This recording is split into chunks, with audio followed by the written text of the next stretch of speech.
বিশ্বনবীও থাকতে পারেন নাই, চলে গেলেন, প্রচন্ড অসুস্থ।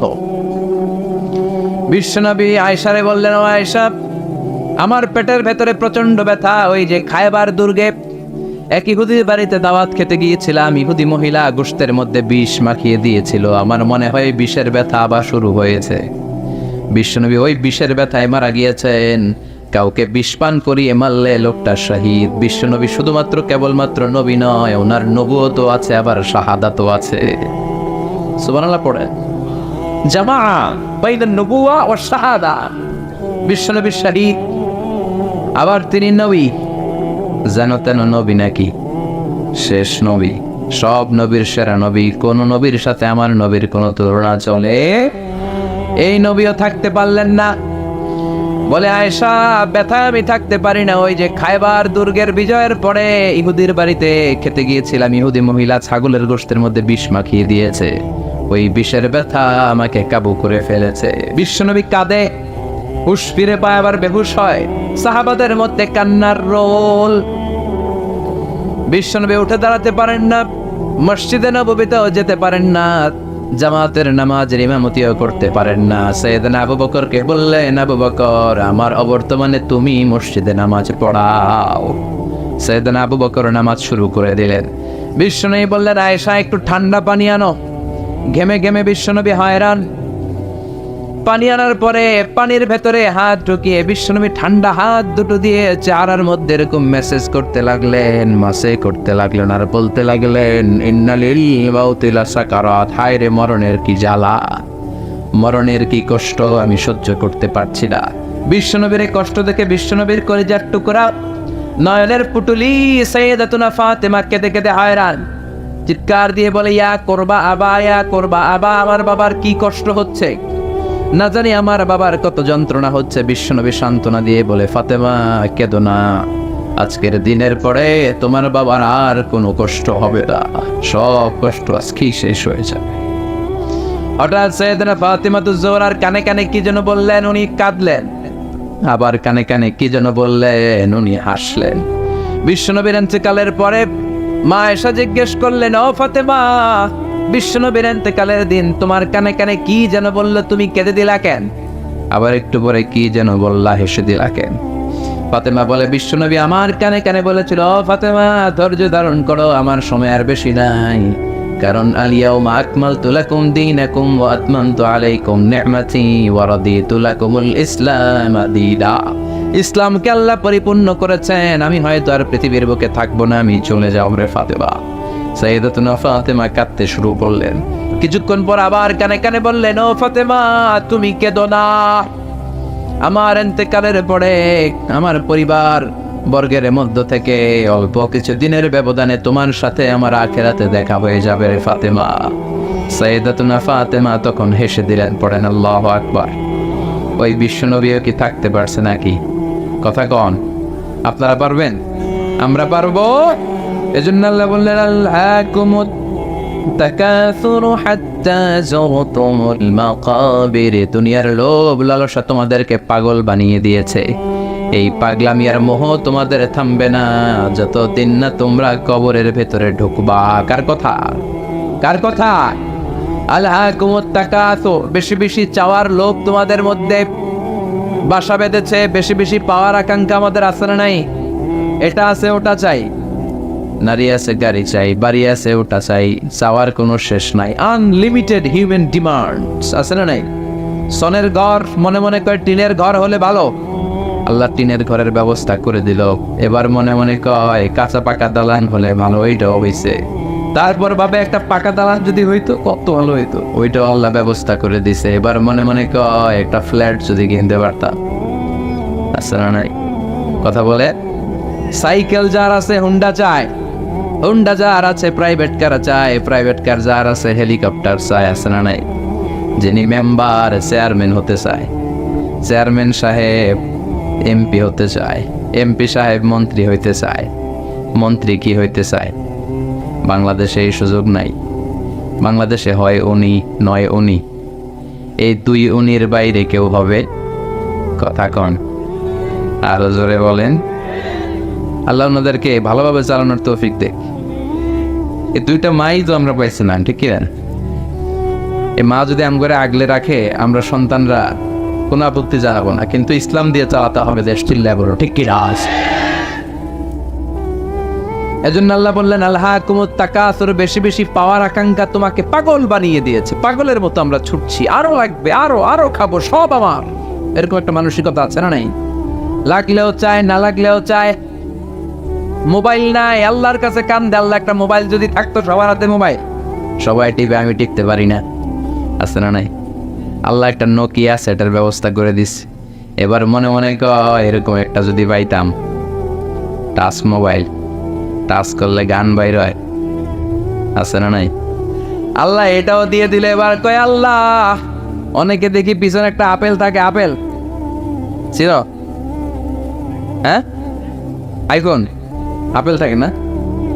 আল্লাহ একটা আপেল দরকার, আপেল, আল্লাহ একটা আপেলের ব্যবস্থা করে দিছে। এবার কয় আল্লাহ আইপ্যাড লাগবে, আইপ্যাড, এটারে কয় আইপ্যাড।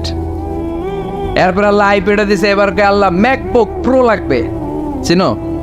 আমার বাসায় একটা আছে ম্যাকবুক, ওইটা হাই কনফিগারেশনের কাজগুলো করার জন্য লাগে, রিসার্চের কাজে, বিভিন্ন কাজে লাগে। ওইটাও আল্লাহ দিছে। এবার কয় আল্লাহ ক্রেওয়ান সুপার কম্পিউটার লাগবে। ইউনাইটেড স্টেটস অফ আমেরিকাতে যারা মিলিটারি বেইজে কাজ করে, তাদের ম্যাথমেটিক্যাল ইকুয়েশন ড্র করার জন্য ওইটা লাগে, ওইটাও দিছে। এবার কয় আল্লাহ আরেকটা লাগবে, আছে না? নাই? মানুষের চাহিদার কোনো শেষ নাই। এজন্য আল্লাহ বললেন আলহাকুমুত তাকাসুরু হাত্তা যুরতুমুল মাকাবির।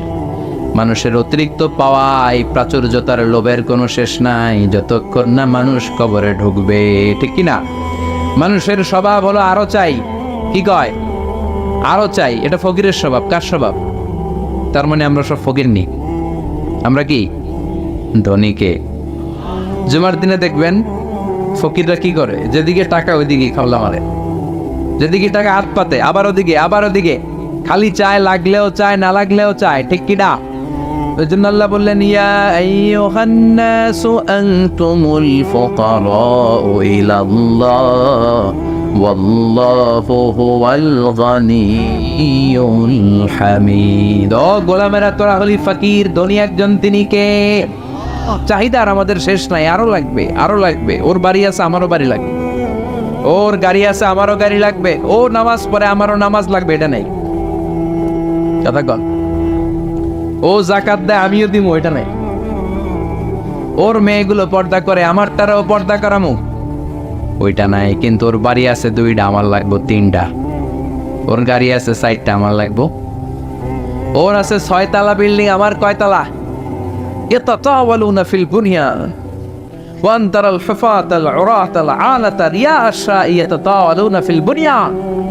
বিষ্ণু বললেন কিয়ামতের একটা আলামত হলো, before the day of judgment people will start to compete to construct high rises buildings in the cities. শহরে বড় বড় বিল্ডিং বানানোর প্রতিযোগিতা করবে, ঠিক কি না?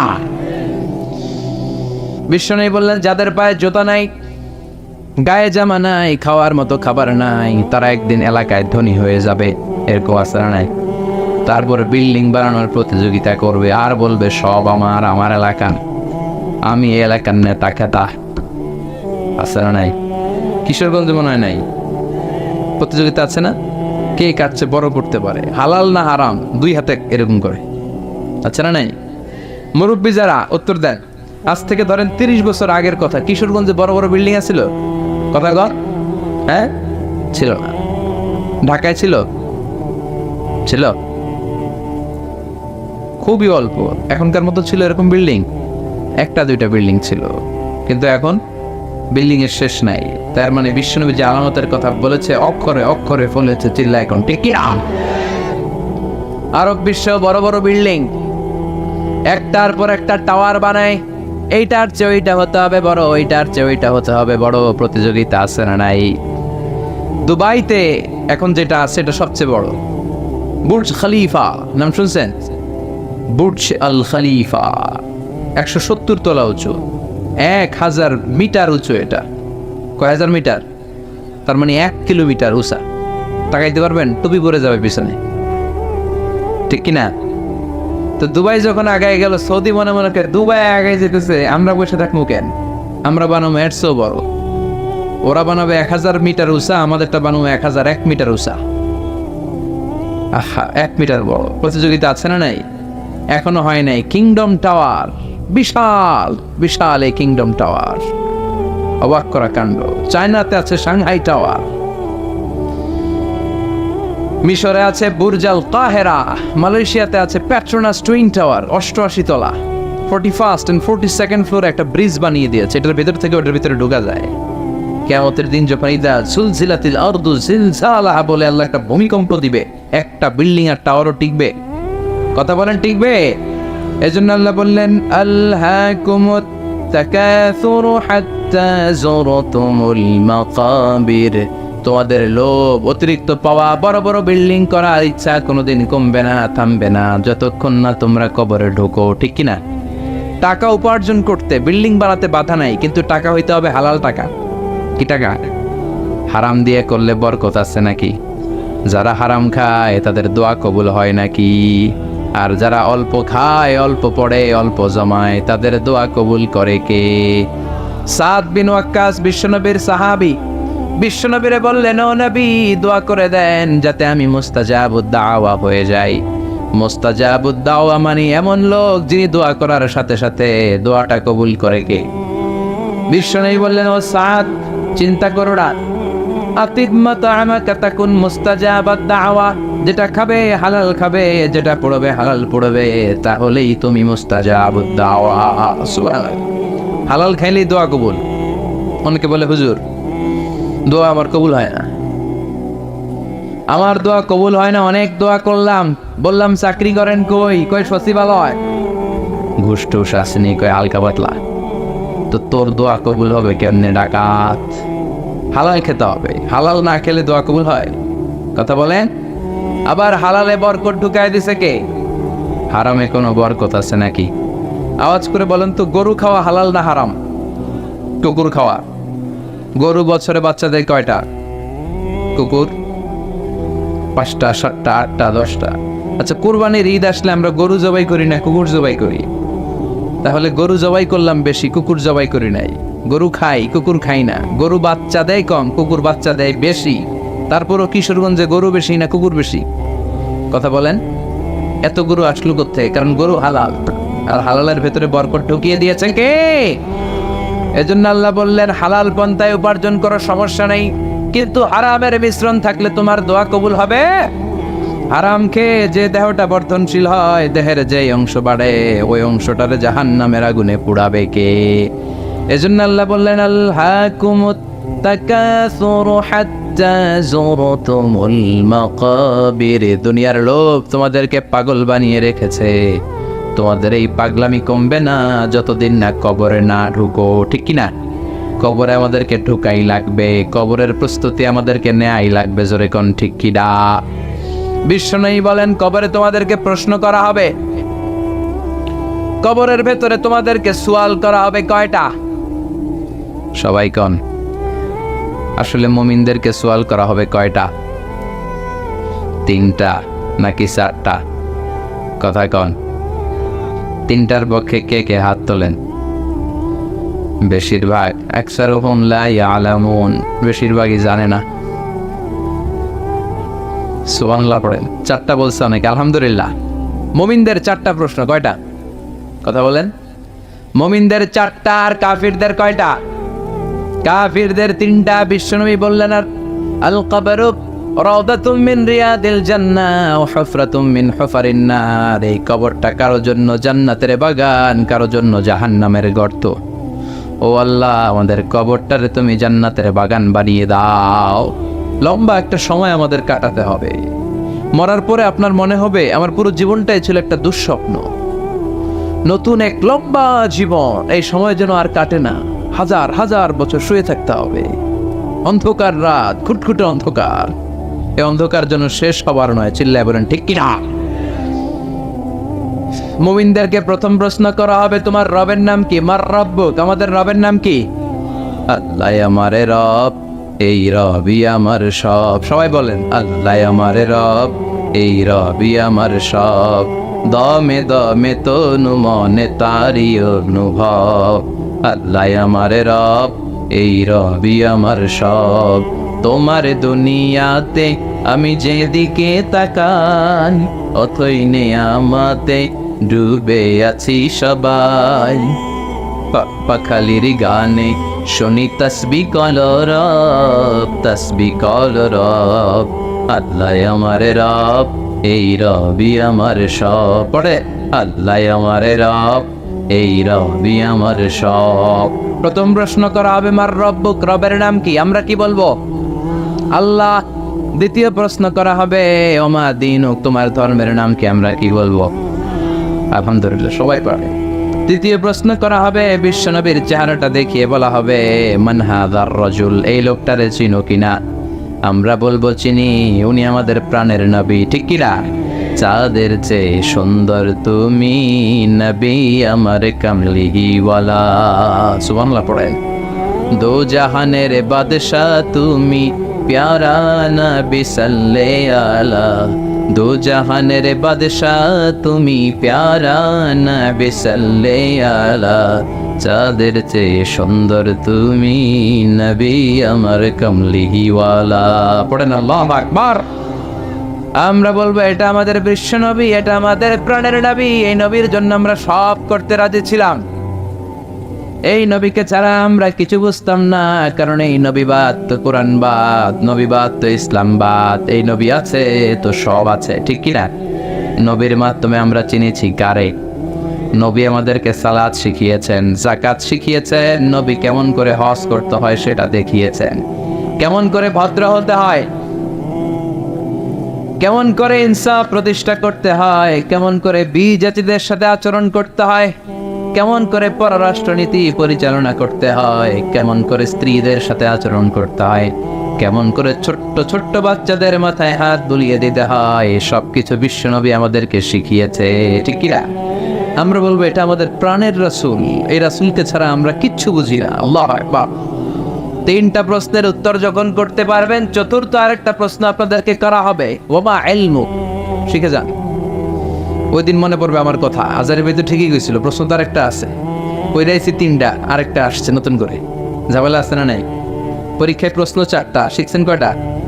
আরেকটার জন্য ভেজাল আছে না? চতুর্থ প্রশ্ন ওমা ইলমুক, এলএম কি, মানে কোত্থেকে পারলা? এই তিনটা প্রশ্নের উত্তর কেমন করে জানলা? কাফনের কাপড়ে লিখে আনছো কিনা, নাকি হাতের মধ্যে কেউ লেখা দিছিল? অনেকে স্কেলের মধ্যে এরকম নকল নিয়ে যায়, আছে না নাই? কাগজের মধ্যে নকল লইয়া মৌজায় ঢুকায়, আছে না নাই? টুবির ভিতরে নকল, আছে না নাই? বোতামের ভিতরে, আছে না নাই?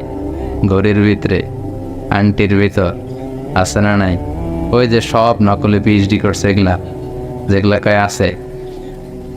নকলের সাথে আমাদের কোনো সম্পর্ক নাই, জেনে যেতে হবে তথ্যসূত্র কি। ফেরেশতারা বলবে what is the source of your answers, এই যে উত্তরগুলা পাল্লা, এটার তথ্যসূত্র কি, কিভাবে জানলা? বলতে হবে কোরআন। এই কোরআন থেকে পড়ে পড়ে আমি জেনেছি, চিল্লায় বলো ঠিক কিনা? বিশ্বনবীর হাদিস পড়ে জেনেছি, ইসলামী সাহিত্যগুলো পড়ে পড়ে আমি জেনেছি, নকল করি নাই। তার মানে 4টা প্রশ্নের উত্তর দিতে পারবে, আলহামদুলিল্লাহ। ফেরেশতারাও খুশি, বলবে আহলান সাহলান, খোশামদেদ, কংগ্রাচুলেশন। সুবহানাল্লাহ পড়েন। ফায়ুফসাহু লাহু কবরুহু, তার কবরটারে ৭০ যিরাআন, ৭০ হাত লম্বা করে দেয়া হবে। ইফতাহু লাহু বাবুন ইলাল জান্নাহ, জান্নাতের দিকে একটা দরজা করে দেয়া হবে। জান্নাতের সুঘ্রাণ, জান্নাতের এয়ার কন্ডিশনের ঠান্ডা ঠান্ডা বাতাস তার কবরটারেও ঠান্ডা করে দিবে। ইলবাসু মিন লিবাসি আহলিল জান্নাহ, জান্নাতের 2টা পোশাক তারে পরিয়ে দেয়া হবে। আর বলা হবে নাউম কা নাউমিল আরুস, বর যেমনি বাসর রাতে কনেকে নিয়ে আনন্দের ঘুম দেয়, তুমি এরকম একটা ঘুম দাও।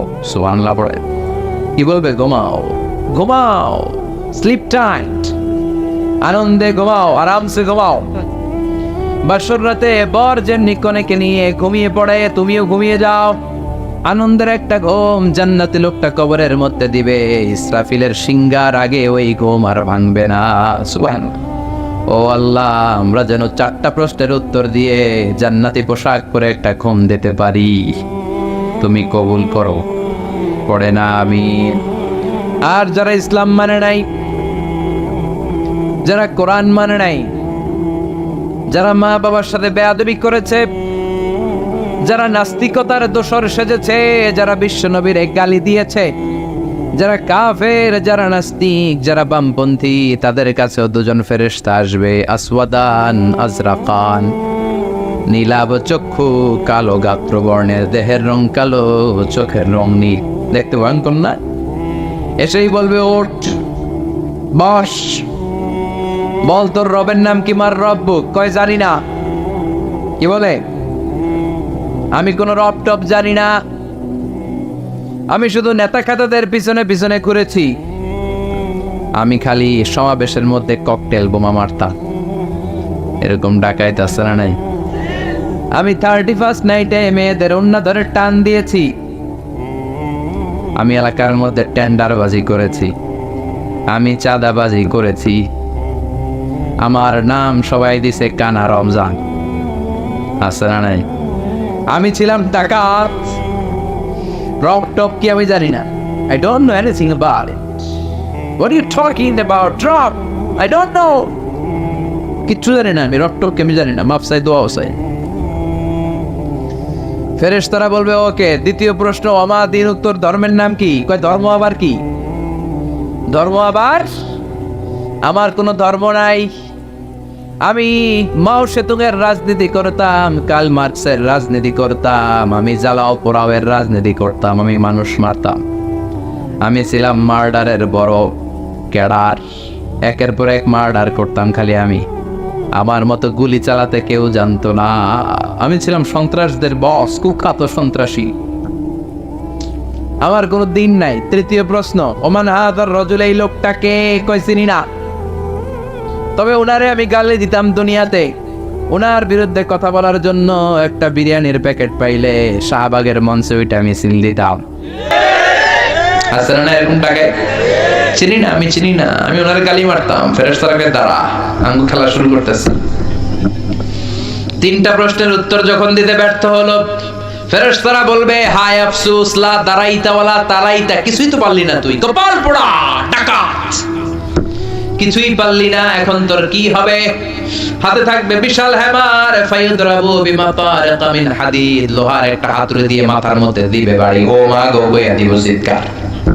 এক বাড়িতে মাথা নাই, ঠ্যাং নাই, দেহটা চূর্ণ বিচূর্ণ হয়ে যাবে, 70 গজ জমিনের ভেতরে ঢুকে যাবে। ওর চিৎকারে পুরো কবরস্থানটা তখন থারথার করে কাঁপবে। এই হলো 1 নম্বর শাস্তি। 2 নম্বর শাস্তি, দেহটা আবার মিলে যাবে, আবার হাতুড়ি দিয়ে বাড়ি, আবার ও মা গো বলে চিৎকার, আবার দেহটা ফিট হয়ে যাবে। জমিনকে বলা হবে, ইয়া আরদু ইলতাইমি, ও জমিন তুমি 2 দিক থেকে এই টাকাটারে চাপা দাও। জমিন চাপা দিবে, ক্লাপস করবে এভাবে, ডান দিকের পাঁজর বায়ে চলে যাবে, বাম দিকের হাড্ডি ডান দিকে আসবে, পুরো দেহটা পাউডার হয়ে যাবে। হাত্তা সাআ, কিয়ামত পর্যন্ত, ইসরাফিলের সিংহায় ফুৎকার পর্যন্ত এই শাস্তি, এই পানিশমেন্ট, এই খেলা চলতেই থাকবে। চিল্লায় পড়েন নাউযুবিল্লাহ। এজন্য বিশ্বনবী আল্লাহর কাছে দোয়া করতেন, আল্লাহ, আল্লাহুম্মা ইন্না নাউযু বিকা মিন আযাবিল কবর, ও আল্লাহ, কবরের আযাব থেকে তুমি আমাদের বাঁচাও। পড়ে না আমিন, আর জোরে পড়ে না আমিন।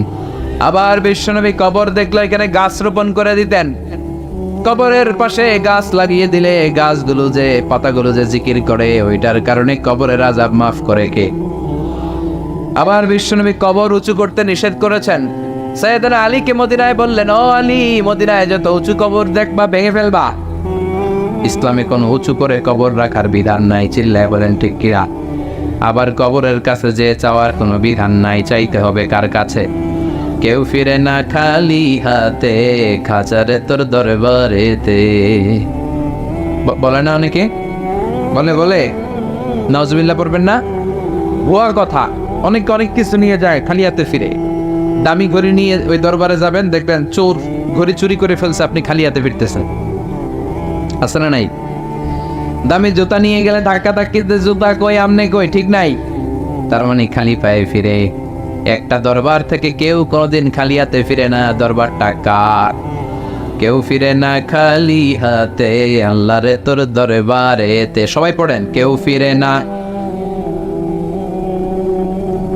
এজন্য বিশ্বনবী বলতেন, খবরদার কবরের কাছে যে কিছু চাওয়া যাবে না, কারণ আল মাইয়িতু ফিল কবর কাল গারিকু ফিল বাহর। সাঁতার না জানা ব্যক্তি সাগরে পড়লে যেরকম অসহায়, কবরে গেলে মানুষ তেমন অসহায়, ঠিক কিনা? উনি আপনারে কিছু দিতে পারবেন না, আপনি দিয়ে আসবেন, আপনি যে দোয়া করবেন তার মাগফিরাত কামনা করবেন, ঠিক কিনা? বিশ্বনবী প্রথমে কবর জিয়ারতের নিষেধ করেছেন, পরে আবার অনুমতি দিয়েছেন।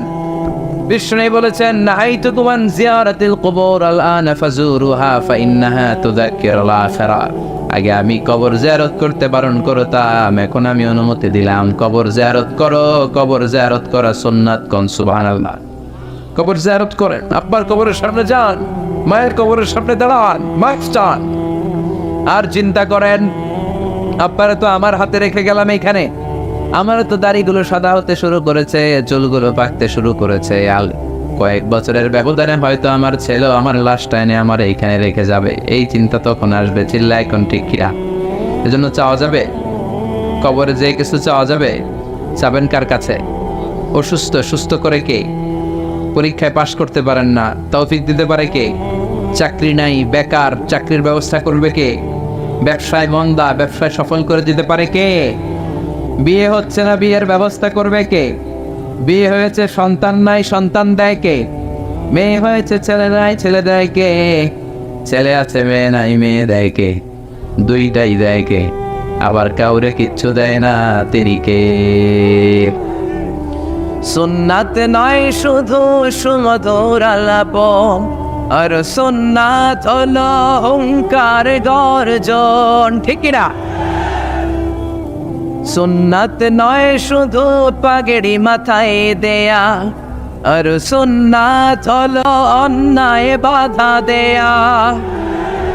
অন্যায় বাধা দিবেন, রাজি আছেন নাকি দেখে মুখ বুজে সহ্য করবেন? বাধা দেওয়ার দরকার আছে না নাই? অন্যায় দেখতে দেখতে, শুনতে শুনতে, হেকমত করতে করতে প্রতিবাদের ভাষাটুকু আমরা হারিয়ে ফেলেছি, চিল্লা এখন ঠিক কিনা? সুন্নাত নয় শুধু মেষ চড়াতে যাওয়া, আর সুন্নাত হলো রাষ্ট্রনায়ক হওয়া, ঠিক কিনা? নাকি কোরআনের শুধু অর্থনীতি, কোরআনের সমাজনীতি মানবেন, কোরআনের রাজনীতি মানা যাবে না? কোরআনের ভেতরেও রাজনীতি আছে না নাই? বিশ্বনবী মদিনার প্রেসিডেন্ট ছিলেন কি ছিলেন না? মদিনার চোরগুলো ধরে ধরে বিশ্বনবী হাত কেটে দিয়েছে কি দেয় নাই? মদ যারা খেয়েছে মাইট দিয়েছে কি দেয় নাই? নামাজ যারা পড়ে নাই, এক ওয়াক্ত নামাজের জন্য 5 বেত মদিনার রাষ্ট্রে ছিল কি ছিল না? আজকেও যদি আমার দেশের প্রধানমন্ত্রী, প্রিয় প্রধানমন্ত্রী ঘোষণা দিয়ে দেয় কালকে থেকে একটাও বেনামাজি থাকতে পারবে না, এক ওয়াক্ত নামাজ মিস হলে 5টা করে বেতের বাড়ি, বক্তা সাহেব বক্তব্য দেওয়ার পর নামাজ না পড়লে বক্তার পিছনে 5 বেত আছে না নাই? আপনারা কইছেন, আমি কই নাই, আমার কোনো দোষ নাই। এই নিয়মটা যদি হতো, বিশ্বনবী বলেছেন, ইন্নাল্লাহা মা ইয়াযাউ বিস সুলতান লা ইয়াযাউ বিল কুরআন।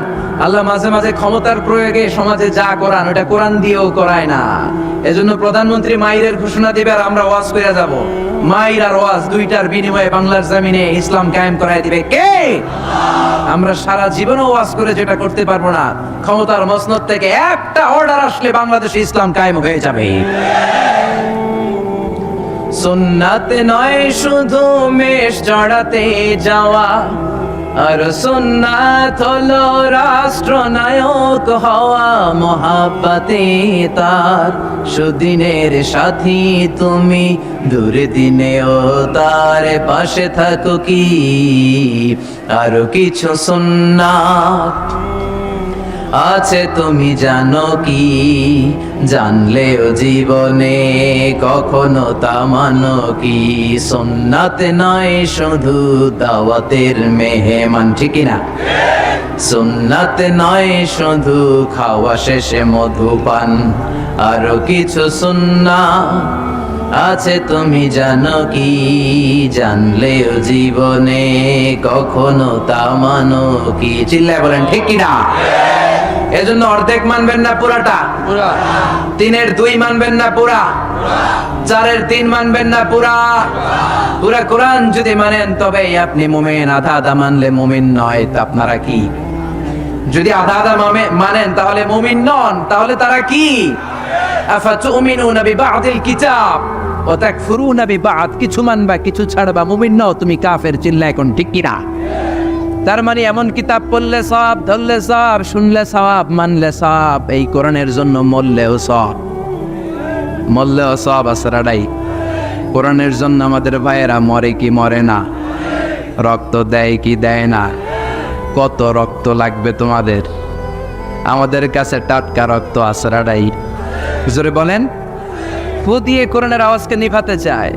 কোরআনটা মোমবাতি নয় যে ফু দিয়ে নিভানো যাবে, কোরআনটা কপির বাতি নয় ফু দিয়ে নিভানো যাবে, কোরআনটা গ্রামের চারাক বাতি নয় তুমি ফু দিয়ে নিভায়ে দেবা। এই কোরআনটা হচ্ছে ইলেকট্রিক্যাল বাতি, এটা সুইচ অফ করে নিভাতে হয়, আর সুইচটা কার হাতে?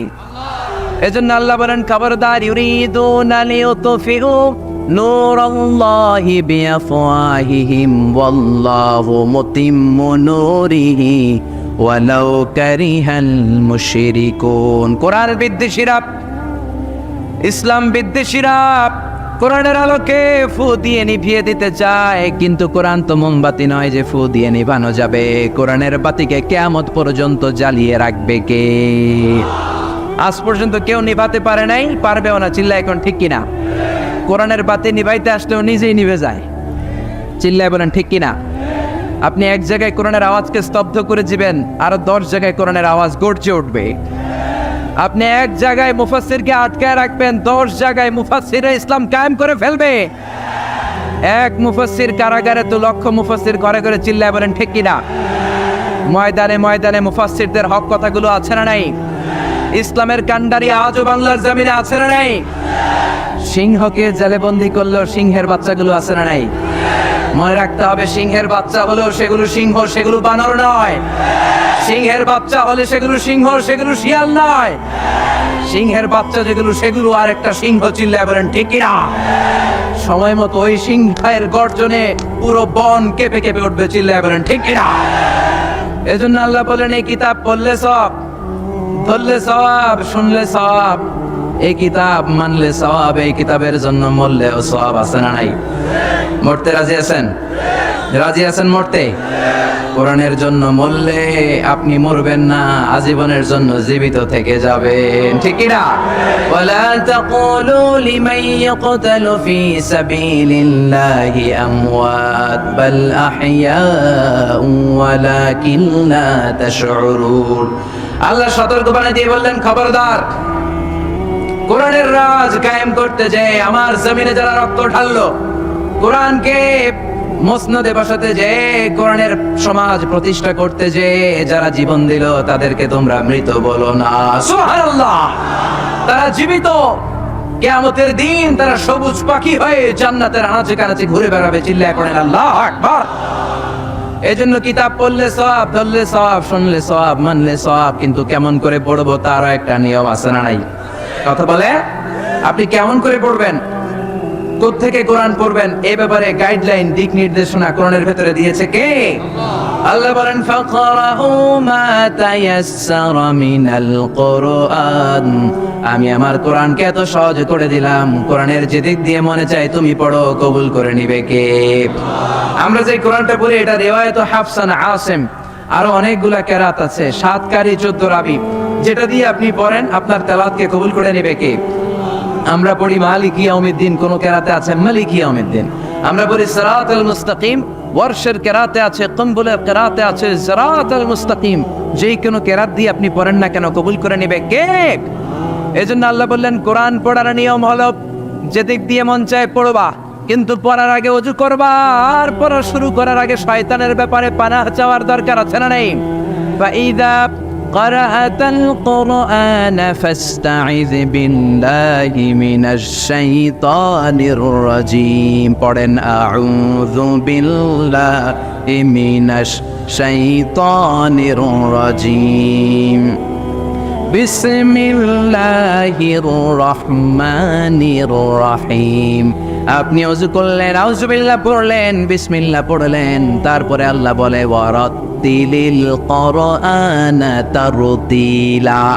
কোরআনকে মন গড়া তেলাওয়াত করা যায় না, যেমন খুশি সুর দিতে মন চায় তেমন সুর দেয়া যায় না। কোরআনকে তারতিলের সাথে, তাজবিদের সাথে, তাহসিনের সাথে পড়ো, কবুল করে নিবে কে? আবার বিশ্বনবী বললেন, মানলাম ইয়াতাহান্না বিল কোরআন ফালাইসা মিন্না। আমার যে উম্মত সুর করে কোরআন পড়ে না, ও আমার উম্মত হতে পারে? অনেকে বলে, হুজুর আমার সুর নাই, আমি কেমনে পড়বো? আপনারও সুর আছে, আপনার যেটা আল্লাহ দিয়েছে ওইটাই আপনার সুর। সুর নাই কে বলছে? টয়লেটে ঢুকলে বোঝা যায় কত সুর। বাথরুমের ভিতরে বাথরুম সিঙ্গার আছে না নাই? বাথরুমে কাপড় খাসতে গেলে দেখবেন সব আইব বাচ্চা হয়ে যায়, সব জেমসের গান শিখা ফেলায়। এরকম সিঙ্গার বাংলাদেশে আছে না নাই? তার মানে সবার গলাতেই আল্লাহ সুর দিয়েছে, তাল দিয়েছে, লয় দিয়েছে। আপনার যেটাই আল্লাহ দিয়েছে ওইটারই শুরু করে পড়েন। আবার বিশ্বনবী বললেন, মন গড়া সুরে পড়বা না। ইকরাউ বিলুহুনিল কুরআনি ওয়া আসওয়াতিহা, ইকরাউ বিলুহুনিল আরাবি ওয়া আসওয়াতিহা। আরবদের লাহানে, আরবদের টিউনে, আরবদের ভয়েসে যদি তুমি কোরআন পড়ো, কবুল করে নিবে কে? শাইখ আব্দুর রহমান as-সুদাইসির কণ্ঠে যদি ভালো লাগে ওইটা নকল করবেন, ওইভাবে পড়বেন। শাইখ সুরাইবের কণ্ঠে পড়ার চেষ্টা করবেন, মন গড়া সুরে নয়। মিষ্টি সুর ভাল লাগে, মিশারি রাশেদ আল আফাসি সুরে পড়েন, শেখ আইয়ুব বিন ইউসুফের সুরে পড়েন, কবুল করে নেবে কে? চিল্লায় বলেন কে? এই কিতাব যেন তেন কিতাব নয়। এমনি এমনি আল্লাহ বলে নাই বাল হুয়া কোরআনুম মাজিদ। শুধু শুধু এমনি বলে না এটা কোরআনে মাজিদ। এই কোরআনটা এমন কোরআন, এই কোরআন তেলাওয়াত করলে মুমিনদের অন্তরে ঈমান বাড়ায় দেয় কে? জোরে বলেন। ওয়াইদা তুলিয়াত আলাইহিম আয়াতুহু যাদাতহুম ঈমানা ওয়া আলা রাব্বিহিম ইয়াতাওয়াক্কালুন। আল্লাহর কোরআনের তাফসীর যখন করা হয় তখন মুমিনদের ঈমান বাড়ায় দেয় কে? মুমিনদের সামনে কোরআনের তেলাওয়াত যখন করা হয় তখন মুমিনদের ঈমানকে বাড়িয়ে দেয় কে? এই কোরআন পড়বেন আপনার ঈমান বেড়ে যাবে, এই কোরআন পড়বেন আপনি সুস্থ হয়ে যাবেন। কারণ কোরআনের আরেক নাম হচ্ছে শিফা। কোরআনের ভেতরে শিফা দিয়েছে কে? জোরে বলেন। সূরাতুল ফাতিহার আরেক নাম সূরাতুশ শিফা, আছে না নেই? আমরা অসুস্থ হলে এইটা করি ওইটা করি। বিশ্বনবী ঝাড়ফুঁক করতেন, আঙ্গুলে একবার বল্লা পোকা কামড় দিল, আয়েশারে বললেন লবণের পানি গরম করে ঢালো, লবণের মধ্যে আছে সোডিয়াম ক্লোরাইড। আর বিশ্বনবী এই কোরআনুল কারীমের সর্বপ্রথম যে সূরাটা, সূরাতুল ফাতিহা তেলাওয়াত করে ফু দিতে আরম্ভ করলেন। পড়েন, আলহামদুলিল্লাহি রাব্বিল আলামিন আর রহমানির রহিম। মায়েশার লবণের পানি ঢালা শেষ, বিশ্বনবীর সূরা ফাতিহা তেলাওয়াত শেষ, বিশ্বনবীর আঙ্গুলের ব্যথাও শেষ। মায়েশা বললেন, ইয়া রাসূলুল্লাহ আপনি নবী মানুষ, ফু দিলেই ভালো হয়ে যায়, আমারে কষ্ট দিলেন কেন? আমার লবণের পানি বসাইতে বললেন কেন? বিশ্বনবী বললেন, আয়েশা লবণের পানি দিয়ে চিকিৎসা হয় আর সূরাতুল ফাতিহা দিয়ে রুকিয়া হয়, ঝাড়ফুঁক। ঝাড়ফুঁক আর চিকিৎসা দুইটার সমন্বয়ে রোগ ভালো করে দেয় কে? কেউ যেটা পারে না পারে কে? কেউ যেটা দেয় না দেয় কে? এজন্য কোরআনের মধ্যে শিফা আছে, শিফা আছে। ফু দিলেই সুস্থ, কিন্তু ওই ঈমানটা আমাদের লাগবে, ওই ইখলাসটা আমাদের লাগবে। ওই সিনসিয়ারিটি লেভেল যদি আপনি নিজের মধ্যে নিয়ে আসতে পারেন, সূরাতুল ফাতিহা পড়ে ফু দিল, দুরারোগ্য ব্যাধি থেকে আপনারা সুস্থ করে দিতে পারে কে? এজন্য আল্লাহ বলেন, ওয়ানুনাজ্জিলু মিনাল কুরআনি মা হুয়া শিফাউ ওয়া রাহমাতুল লিল মুমিনিন ওয়া লা ইয়াজিদুয যালিমিনা ইল্লা খাসারা। ও নবী, কোরআনকে আমি শিফা হিসেবে নাজিল করলাম, রহমত হিসেবে নাজিল করলাম। অসুস্থ ব্যক্তির গায়ে কোরআন পড়ে ফু দিলে তারে সুস্থ করে দেয় কে? ইবনু মাজাহ শরীফ একটা হাদিসের কিতাব, এই হাদিসের কিতাবে একটা বাবই আছে, বাবুল ইস্তিশফা বিল কোরআন, খায়রুদ দাওয়া আল কোরআন।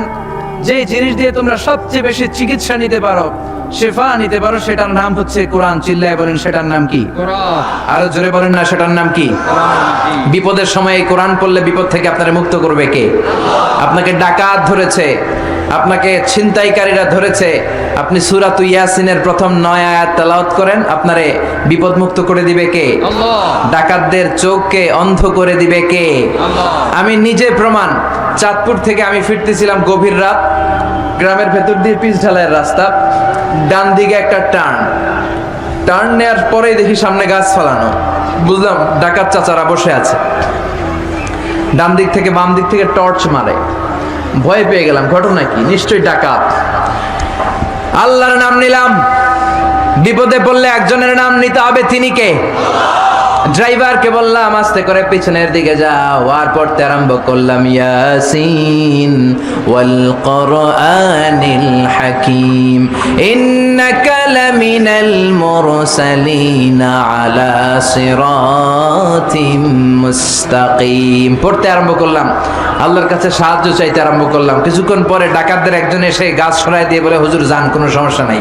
সুবহানাল্লাহ, সুবহানাল্লাহ কইতে পারলেন না? এটা কোরআনের মুআজিজা। এটা কার মুআজিজা? যাবেন কার কাছে? মনে থাকবে নাকি মাজারে যাবেন? কিশোরগঞ্জে তো মাজার নাই না? কম না একেবারে? হ্যাঁ কম না? ভণ্ডামি নাই তো? ওই যে লাল শালু দিয়ে রাখে, মাথায় চুল জট পাকায় রাখে, মাজারের উপরে মশারি দেয়, আগরবাতি দেয়, আছে আছে? অনেক এলাকায় মাজারের উপরে মশারি টাঙায় রাখে, আছে না নাই? কেন মশারি দেয়? মশা কামড়ায়? ব্রাহ্মণবাড়ি আছে মাজারে মশারি দেয়, দেখবেন ওর বাপের মশাই খায়, মারে মশাই খায়। ওর মায়ের ডেঙ্গু, ওর বাপের ডেঙ্গু, বাপের মশারি না দিয়ে বাবারে মশারি দিছে। মাজারে আবার মোমবাতি লাগে, আছে না নাই? কারণ কি? আল্লাহর ওলি দেখে না নিচে গেছে নাকি? কপাল পোড়া। এই মোমবাতি গুলো গরিবদের হাতে তুলে দিবেন। অনেক ছেলে আছে মেধাবী, রাতের বেলা পড়তে পারে না, মোমবাতি লাগিয়ে তারা পড়বে। তাদেরকে সহযোগিতা করলে আপনার আব্বার কবরটারে আলোকিত করে দিবে কে? আল্লাহ। কথা বলেন কে? এই জন্য মাজার ব্যবসার সাথে ইসলামের কোন সম্পর্ক? মাজার কেন্দ্রিক যত ব্যবসা, এগুলোর বিরুদ্ধে সামাজিক আন্দোলন গড়ে তোলেন। যারা লাল শালু পড়ে থাকে, নামাজ নাই, রোজা নাই, জিকির নাই, কয় আমরা মারেফতের লোক, আছে না নাই? কিসের পথ? মারেফত। আসলে এটা মায়ের পথ, ঠিক কিরা? দিল বান্দা কালমা চোরে, না পায় শ্মশান, না পায় ঘোরে, দিন থাকিতে আইরে পথে ছাইড়া দে ভণ্ডামি, ভণ্ডামি, ভণ্ডামি, ভণ্ডামি, ছাইড়া দে ভণ্ডামি। নামাজ কালাম পড়ে না, ইবলিস শয়তানের নানা, আছে না নাই? নামাজ রোজা নাই, এদের সাথে শরিয়ার কোনো সম্পর্ক নাই। এরা নতুন নাম দিছে, কয় মারেফত। ওনাদেরটা কি? কয় মারেফতে ঢুকলে নামাজ লাগে না, রোজা লাগে না, পর্দা লাগে না, ভিতর যদি সাফ হয় সব সাফ, আছে না নাই? কথা কর। এদের সাথে ইসলামের সম্পর্ক। নামাজ কালাম পড়ে না, ইবলিস শয়তানের নানা, ধর্মের একখান খুঁটি ধইরা কয়দিন করবা হয়রানি, ভণ্ডামি, ভণ্ডামি, ভণ্ডামি, ছাইড়া দে ভণ্ডামি, ঠিক কি না? এগুলোর বিরুদ্ধে সামাজিক আন্দোলন গড়ে তোলেন। এগুলোর সাথে ইসলামের কোনো সম্পর্ক। কবরে যান, সালাম দেন। বিশ্বনবী কবর দেখলে সালাম দিতেন, আসসালামু আলাইকুম আহলাদ দিয়ার মিনাল মুমিনিন ওয়াল মুসলিমিন ওয়া ইন্না ইনশাআল্লাহু বিকুম লাহিকুন, আনতুম লানা সালাফ নাহনু লাকুম তাবা। ইয়ারহামুল্লাহ আল মুস্তাকদিমিন মিন্না ওয়াল মুস্তাখিরিন, নাসআলুল্লাহ লানা ওয়া লাকুমুল আফিয়া। তার মানে কবরে যারা আছেন সবার প্রতি আমার সালাম, সবার প্রতি আল্লাহর পক্ষ থেকে শান্তি। আপনারা আগে গেছেন, আমরা পরে আসতেছি। আমি কবরের উপর দাঁড়িয়ে আছি মানে এই না যে আমি ঢুকবো না। উনি আগে গেছে, আমি পরে। কুই আগে রওনা হয়, কুই পিছে রওনা। কেউ আগে যাবে, কেউ পরে যাবে। দ্য ডেস্টিনেশন ইজ সেম, গন্তব্য একটাই। চিল্লা এখন ঠিক কি না? আল্লাহ আপনাদের উপর রহম করুক, আমাদের উপর রহম করুক। আল্লাহ আমাদের সবাইকে মাফ করে দেখ। পড়ে না আমি আর জোরে পড়ে না আমিন। এজন্য কবরে আমাদেরকে যেতেই হবে, কবরের প্রস্তুতি আমাদেরকে নিতেই হবে। এজন্য আল্লাহ বললেন, আল্লাকুমুত তাকাসুর হাত্তা যুরতুমুল মাকাবির। তোমাদের দুনিয়ার লোভ লালসা কোনদিন কমবে না যতদিন না তোমরা কবরের ভিতরে না ঢুকো। কার কথা? এই কবরে না ঢুকা পর্যন্ত আমাদের লোভ লালসা কমবে না। বিষ্ণুই বলেন, লাউ আন্না লিকুল্লি ইবনি আদম ওয়াদিয়ান মিন যাহাব। তোমাদের সবাইকে যদি একটা করে স্বর্ণের পাহাড়ের মালিক বানিয়ে দেয়া হয়, আহাব্বা আইয়াকুনা লাহু ওয়াদিয়ান, সে চাবে আরেকটা স্বর্ণের পাহাড়ের মালিক কেমন করে হওয়া যায়, ঠিক কি না? ওমি আমার যদি স্বর্ণের একটা পাহাড়ের মালিক আল্লাহ করে দেয়, আমার 14 পুরুষ খাইয়া শেষ করতে পারবে? আল্লাহ বলেন, প্রত্যেককে যদি একটা করে স্বর্ণের পাহাড়ের মালিক বানিয়ে দেই, তারপর সে চাবে আরেকটা পাহাড়ের মালিক কেমন করে হওয়া যায়। লাইয়ামলা আফাহু ইল্লা তুরাব। কবরের মাটি তোর মুখে ঢোকার আগ পর্যন্ত তোর এই খাই খাই স্বভাব বন্ধ হবে। এজন্য আল্লাহ বললেন আলহাকুমুত তাকাসুর, দুনিয়ার প্রাচুর্যতা তোমাদেরকে মোহাচ্ছন্ন করে রেখেছে। হাত্তা যুরতুমুল মাকাবির, এই মোহ তোমাদের কোনোদিন কাটবে না যতদিন না তোমরা কবরে ঢুকো। এজন্য কবরের চিন্তা থাকার দরকার আছে না নাই? কবরকে নিয়ে প্রতিদিন কিছু সময় চিন্তার দরকার আছে না নাই? মরণকে স্মরণের দরকার আছে না নাই? মান আরাদা ওয়াইদান ফাল মাউতু ইয়াকফি, কেউ যদি নিজে ওয়াজ করতে চায় সে যেন মরণ নিয়ে গবেষণা করে।